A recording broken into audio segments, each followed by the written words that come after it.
Siksikan ng mga tao sa arenang ito sa Masbate City. Marami sa kanila galing pa sa iba't ibang sulok ng Pilipinas.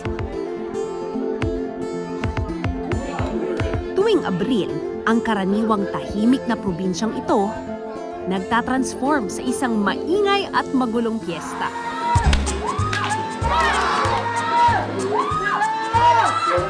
Lahat nagiging cowboy. At maya-maya pa, ayan na! Lumabas na ang dalawang lumabas na ang bida ng selebrasyon. masaya lang. Hindi nagmahal, hindi nagkasama lang.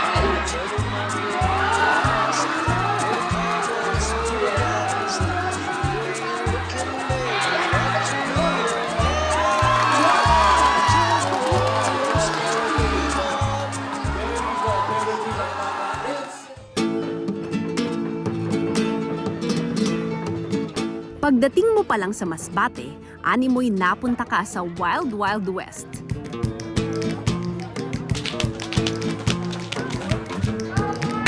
Rodeo ba kamo? Taon-taon, dinarayo ng mga cowboy at cowgirl mula sa buong bansa ang tinaguriang rodeo capital ng Pilipinas.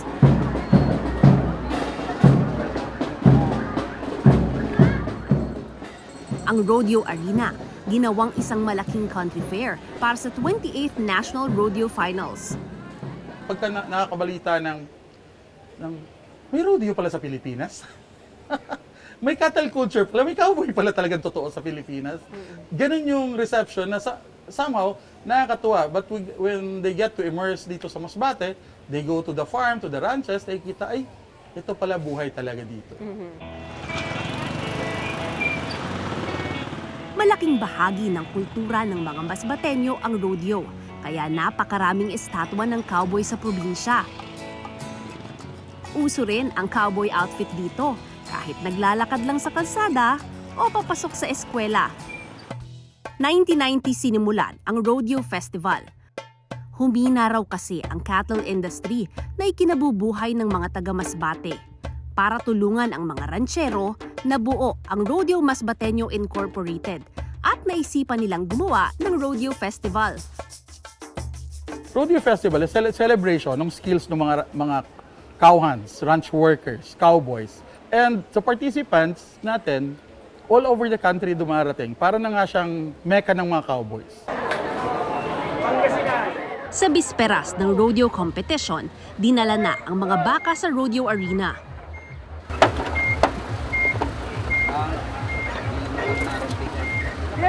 Pahiram ang mga ito ng mga ranchero o kaya ay pinarentahan. Kaya kailangang maingat ang trato sa kanila sa laro, pati sa koral nila sa arena. Halos 300 baka ang makakasali ngayong taon. Para hindi mapagod, isang beses lang sila ginagamit kada kategorya. Imported ang lalaking baka mula pa sa India. Iba raw kasi ang tabas ng katawan nito kumpara sa lokal na lahi.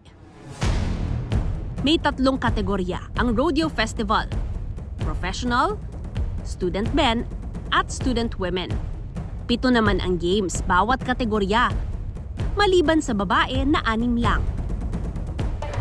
Napakahalaga ang pagpili ng bakang swak sa kategorya at klase ng laro. There's a cattle that we call non-playable. Non-playable, that means it's too dangerous, too big to be played. Then there's also the very playable, that's too friendly naman to be played, that it's not anymore challenging. So you go in that very thin line for the event to be challenging, And fun. exciting, and fun. But not too strong that it's non-playable. Bago magsimula ang kompetisyon, pumarada muna ang mga lalaban sa Rodeo Festival. At dito ko napatunayang ang rodeo pang Gen Z rin. Nakilala ko ang Xavier University Rodeo na defending champion sa student category. Pero sir, iba ba pag dito sa Masbate, pag national? Iba yung climate, iba yung grupo, ang level of competition dito mas mataas. Opo. Ito kasi yung target talaga ng bawat rodeo player. Opo. Makarating ka ng National Rodeo Final. Ngayong taon, may bagong koponang lalaban sa National Rodeo Finals. Ang freshman hanggang junior animal science students ng Tarlac Agricultural University. Sir, bakit nyo naisipang bitbitin sila dito? Para ma-experience din nila kung ano yung proper na competition and handling sa cattle. Oo. Kasi isang part din nila sa curriculum nila on large ruminant as Oo. their activities and yung actual talaga. Mas maganda yung Kasama ang proper restraining at handling ng mga hayop sa pinag-aaralan nila sa eskwela. Halos isang araw na binaybay nila ang mahigit 700 kilometers na layo mula sa Tarlac hanggang Masbate. Pagod man sa biyahe, walang tigil sa practice sina coach. Yan yung side step. Kapag sa side step po. Kasi isa lang po yung way ng baka. Hindi kagaya ng kalabaw na nagsuwi po yung sungay pag umaatake.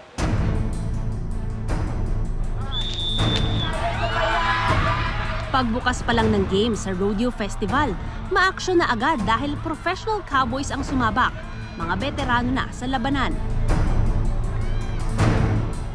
Parang ang sakit. Sige, kinakalagdan sila ng mga baka. May isa kanina nasipa pa siya.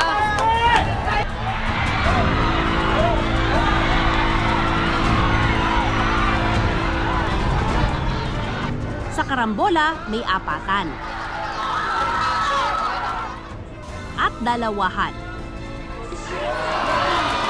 Unahan ito na mapatumba ang baka sa pamamagitan lamang ng mga kamay at syempre, teamwork. Hindi maiiwasang may madadapa, maaapakan, o makakaladkad. Kaya may naka-standby na medic at ambulansya sa arena.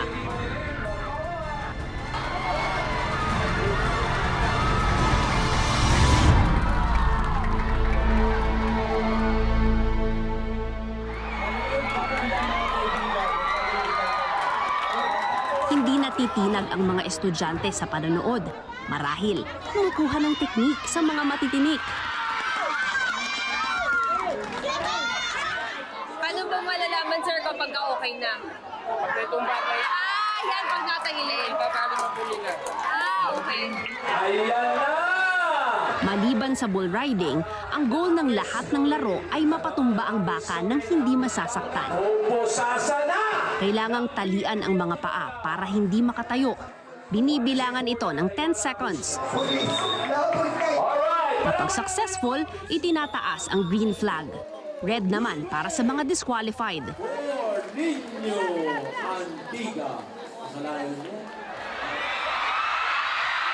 Pagkatapos ng mga laro, kailangang ilabas ang mga bakang ginamit. At dito eksperto ang mga cowhand. Bukod sa cowhands at medics, mahalaga rin ang mga veterinarian sa rodeo arena. Priority sa rodeo, ang welfare ng animals. Pag yan nasasaktan kami. If you observe them, this is not a fight between a cowboy and a cow or a bull. The cowboys are just being given a task to do a job. Dito sa competition na to, sir, may doktor ang tao, may doktor ang hayop. Mas madami pa nga sila eh. Pati trainee doctors nandito din na gumagawa niyan. Meron din tiga-oversee. And they are also on the 3rd generation now. Kasama ang provincial veterinarian ng lalawigan, sinisiguro ng organizers na sumusunod sa patakaran ng Republic Act 8485 o Animal Welfare Act ang bawat contestant. Yung batas kasi most probably naka-focus siya on the 5 freedoms of animals na hindi siya magugutuman, hindi siya ma-expose sa sakit, kailangan siya sa environment, free from the disease, and hindi siya po pwedeng gamitin as a show animals without the consent or gawin siyang as laboratory for laboratory use. At dahil ang rodeo ay tungkol sa skills ng proper handling ng mga baka, may karampatang parusa ang sino mang lalabag sa rules and regulations ng kompetisyon. Yun, disqualified. Pinapatigil ko yung laro at any moment of time. Pag may nakita kami na merong imminent danger sa hayop at saka sa tao.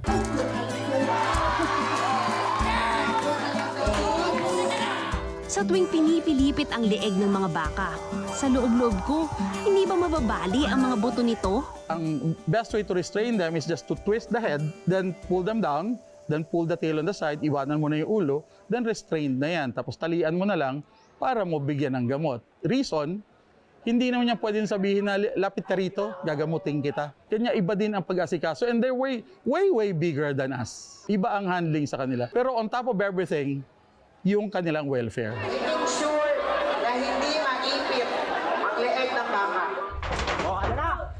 Habang break ng festival, tinuruan ako ng mga rodeo vet kung paano ang tamang pagpapatumba ng baka. Kailangan yung stronger arm mo, yun yung next. Yes. Okay. Yung pangkuha mo, yung weaker arm. So basically gano'n lang siya. Simple lang siya. It's just that you have to utilize yung weight mo, yung ganong kalakas in consideration dun sa performance mo, especially sa isang baka. Ang mga galaw sa rodeo, ginagamit sa rancho pag kailangang i-restrain ang baka, gaya na lang kapag tuturukan ng gamot o vitamins. Sa ramp, Naranasan namin kung gaano ka-unpredictable ang mga baka. Kahit puro cowhand at veterinaryo na ang kasama ko. Kapag tumakbo na si Doc, tatakbo tayo lahat. Nang dinala na nila ako sa baka, nangimi akong iikot ang leeg nito kahit alam kong hindi ito masasaktan.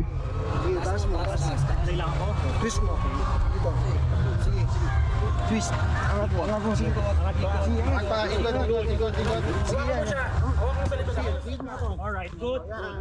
Okay ka lang ba? Sorry. Partida ito, pagod na siya. At ang dami kong katulong. So, kung yung mga bata na nag-rodeo, sobrang bilib ako sa coordination ng muscles nila. At saka sabi nga nila to, hindi siya nasasaktan ng ganito. Hindi lang yung main concern. Ang maaksyong aktibidad tumatalakay sa mahabang kasaysayan ng rodeo sa Masbate. 1800s nagsimula ang cattle racing dito. Yung mga Kastila ay ayaw naman ng Asian food. They can easily relate. Doon sa baka, we know this one. And they brought in their breeds. Ano po ang espesyal sa Masbate? Bakit conducive to cattle racing? Walang ibang tumutubo sa amin lupa, kundi grass.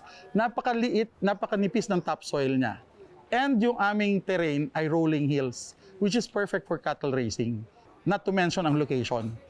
Kasi nasa sentro siya, we can easily sell in each part of the country. Para mas maging educational ang pista, ipinahiram ng mga ranchero ang mga bakang ito na magiging artista sa reenactment.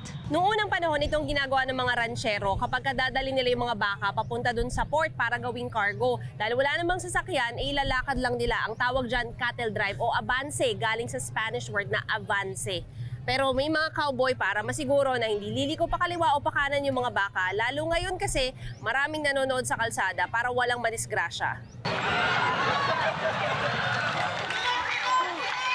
Ang mga rodeo player naman, nag-human barricade sa kalsada para sa seguridad ng mga tao.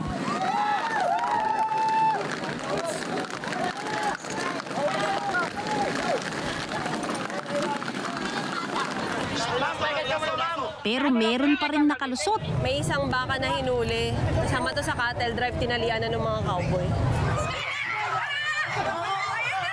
Kuha ang cellphone video na ito ng may-ari ng isang tindahan. Umalis sa linya ang pasaway na baka. Aniya, ganito rin ang nangyari sa kanila nung nakaraang taon. Atras ka, atras!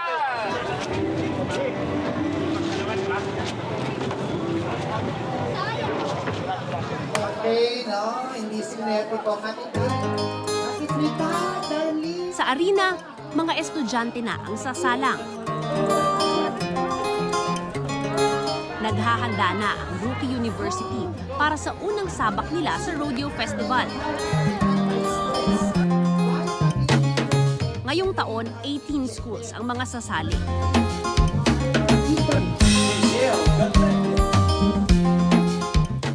Magkahalong init mula sa araw at tensyon mula sa players ang bumabalot sa arena.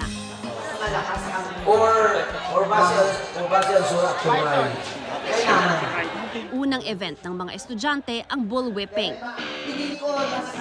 Walang baka sa larong ito, kundi pagalingan ng teknik para patunugin ang latigo.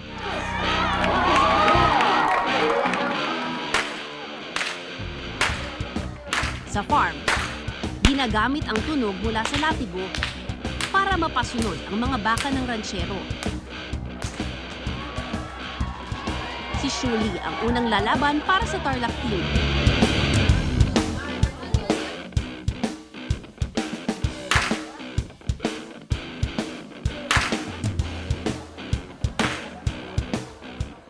With cracking naman pag sinabing cracking, ito dapat yung pinakamalakas na cracking. Ano tingin nyo sa performance? Siya ang pinakamalakas ng one. Sunod naman ang karambola. Enjoy lang natin, bro. Kaya number 3. Ang mga estudyanteng lalaki ng Tarlac team naman ang makikipagbunok. Paglabas ng baka, ayan na sila.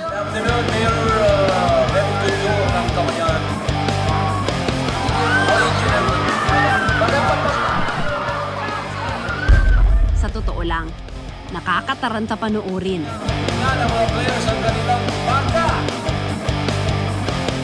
Maya-maya, ang representative ng Tarlac team na si Brian, hindi na malayang pasugod na sa kanya ang baka. Yan ang mga exhibition dito. Marahin na, di ba? Asa na yung isang team? Andun na. Naitumpa na. Anong team yan? Sa kabila, nag-aabulan pa. Doon sa kabilang tapos na. Tapos na, laban ko! Kalaunan, napatumba rin nila ang baka.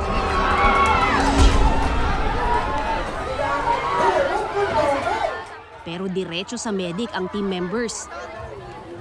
Iba talaga, coach, pag nasa, pag nasa... Oo. Apoy, pagod. Wala namang tinamong sugat si Brian matapos masuwag ng baka. Nagulat po ako, ang bilis ng baka. Oo. Yung may technique po dapat takan.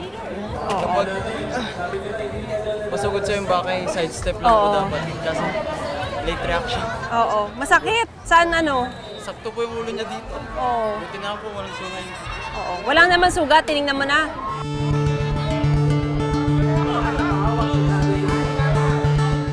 Kinabukasan, maayos na ang lagay ng apat at naghahanda na para sa mga susunod na laro pa. Sa unang laro nyo kahapon, kamusta yung experience? Masaya po, tsaka sobrang pagod po. Parang kulang po kami sa stamina, ganun. Tsaka po nagkakagulo-gulo po sa mga position namin. Magkaiba yung nagkanya-kanya yung kan. Yung dalawa sa likod, iba yung way niya ng pagtutumba, yung dalawa sa harap, iba kaya hindi naitumba kagad yung baka. So kailangan presence of mind. Kwento ng apat, kabaligtaran ng mga ugali ng mga cattle sa rodeo ang kaisa-isang baka na pinagpapraktisa nila sa Tarlac. Pero nung unang practice po namin, kami po, parang naawa po kami sa baka na tinutumba po Yung siya. first time po talaga namin. Tapos maamo po yung baka na pinagpapraktisan namin nun. Talagang Kahit yakap-yakapin mo po. Kaya pala. So first time yun maka-experience na yung ganyan talaga nagtatakbo-takbo siya. Kailangan better luck next time. Ganyan talagang buhay. Sa ikalawang araw ng rodeo festival, gagamit ng kabayo ang mga contestant. Bayo. Ang tawag naman dito, lassoing on horseback. First event, lassoing on horseback. Bunutan sa gagamiting kabayo. Sa isang kanto, sa isang poste ang baka. Pero ang natakling na, ano? May mga minalas. Ay, sexy. Uy! Meron din namang swinerte.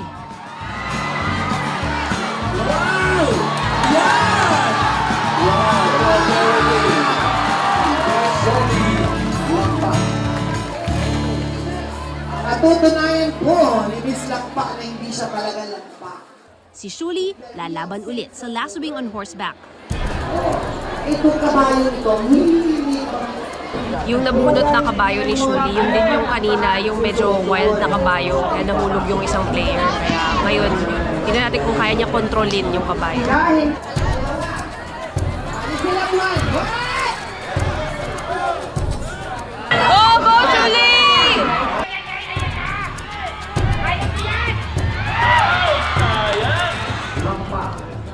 Tensyonado ang mga teammate at coach ni Shuli na nanonood.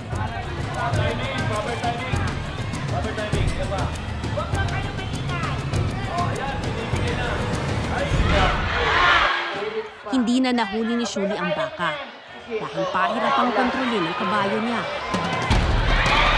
Kala ko naman ini nakabayong kay kasut niya.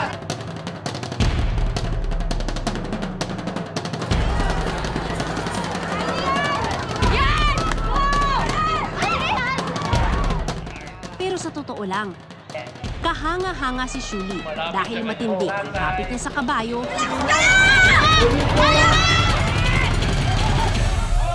Hindi siya nahulog. Pagbalik sa team, hindi niya napigilang maiyak sa pagkabigo. Hindi nakasama yung kabayo. University of Science and Technology. Ang sinabi ko sa kanila, itong larong to is madugo. Kasi yung gagamitin natin mga baka is fresh from the runs. Right, siguro nakita nyo naman. Hindi yan maaamo, for sure. Kaya take care as much as possible. Be vigilant. At iwasan natin yung danger. Both players and the animals.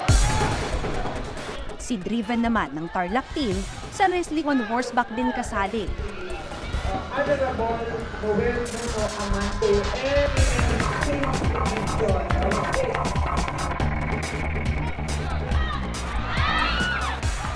Hindi niya nahuli ang baka. Talon ko po na ganyan, lumayo po siya bigla. Ang nakuha ko po tenga. Kaya nadulas po. Okay po yung sa tenga eh. Count po yun. Kaso nga lang, naiwan po ako. Nabawi po ako. Susunod po. Sa huling araw ng kompetisyon, ang mga babae naman ang lumaban sa karambola.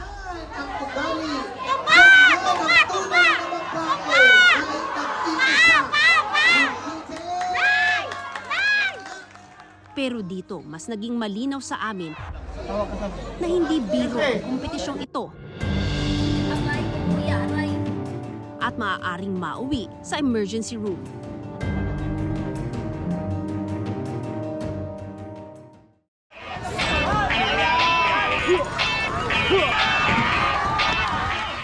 Hindi lang para sa rodeo players ang festival na ito.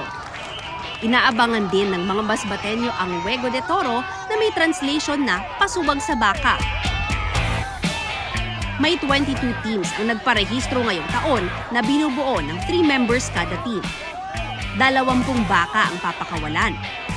Kung sino ang makahuhuli, kanila na ang baka. Proyekto ito ng Provincial Capitol.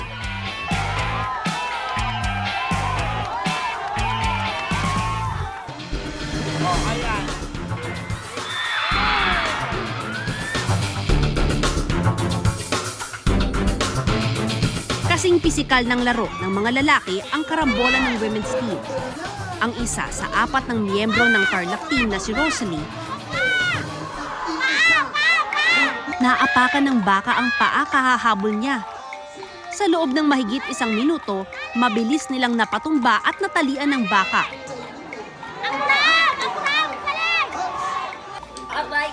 Pero dinala sa ospital si Rosalie para i-x-ray ang paa niya. Sa kabutihang palad, hindi naman siya nabalian ng buto.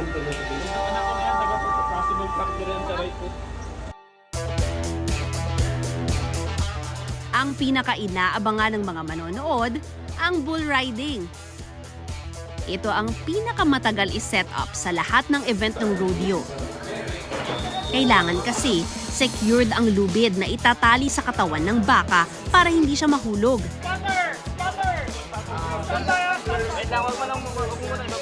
Dito kakapit ang isang kamay ng player.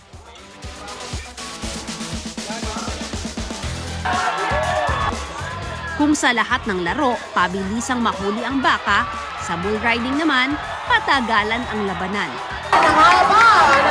Ang mechanics, minimum of 8 seconds na dapat nakasakay ang player na isang kamay lang ang nakahawak.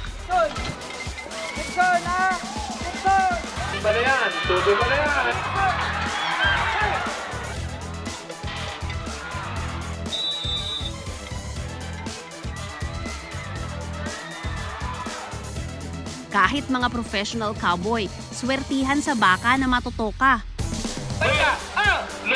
Meron kasing matamlay, meron namang nasobrahan sa liksi.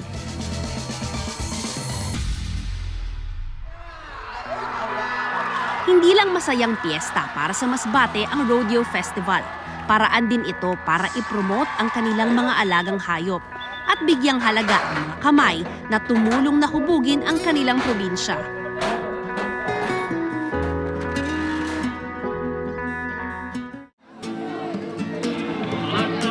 Yes! The rodeo events this year 200 taon na ang tradisyon ng mga cowboy dito sa Masbate.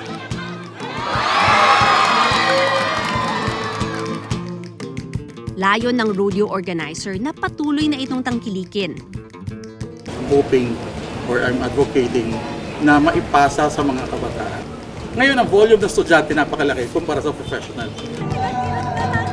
Ngayong taon, puro bagong muka ang nag-champion sa professional at student category ng National Rodeo Finals.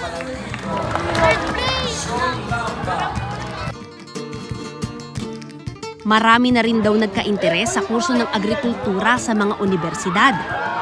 Ang mga taga-Tarlac Agricultural University naman, bagamat hindi nakakuha ng overall award. Itutuloy raw ang pagro-rodeo. Kaya pa! Kaya pa!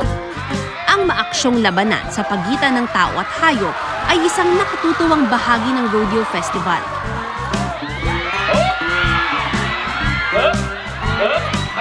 Sa huli, kultura at kasaysayan ang tunay na panalo rito. Magandang gabi. Ako po si Mav Gonzalez. At ito ang Eyewitness. Nanalo po ng 3rd place yung 4-person karambola. Yung pong pinakamaliit na nakikita po ninyo dyan, siya po ang nagpatumba sa napakalaking baka in 1 minute and 47 lang. Babalik pa ba kayo ng Masbate next Yes, year? yes, dapat ito champion na.